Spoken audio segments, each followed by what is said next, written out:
आज की कहानी में रिश्तों की परतें खुलेंगी। जब राही का गुस्सा टकराएगा वसुंधरा की ममता से, और अनुपमा एक बार फिर बनेंगी सच की आवाज। क्या राघव को दूसरा मौका देना सही था? क्या अनुपमा की हर मदद पर उठेंगे सवाल? और आखिर क्या है माही के इरादों में छुपा राज? जानिए सब कुछ आज के धमाकेदार एपिसोड में। वीडियो शुरू करने से पहले कृपया हमारे चैनल को लाइक और सब्सक्राइब करें और लेटेस्ट अपडेट्स कभी मिस न करें।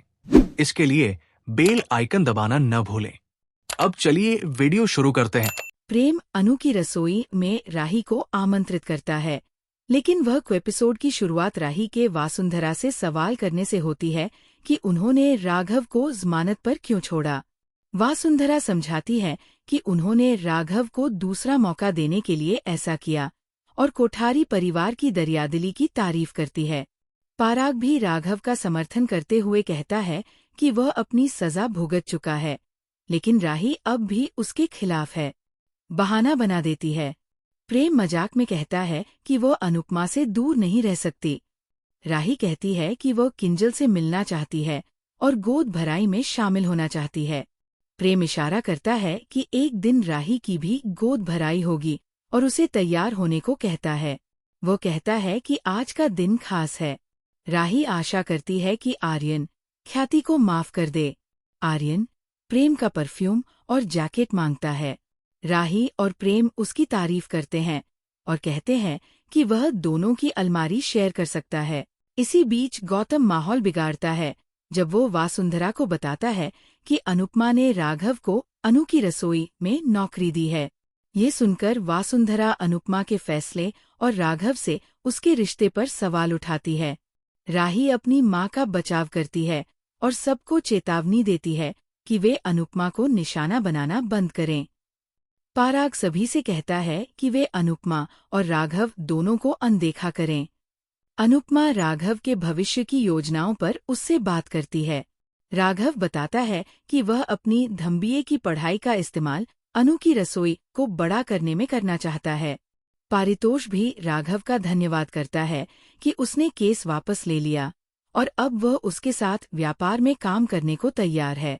अनुपमा दोनों को मिलकर योजना बनाने के लिए प्रोत्साहित करती है।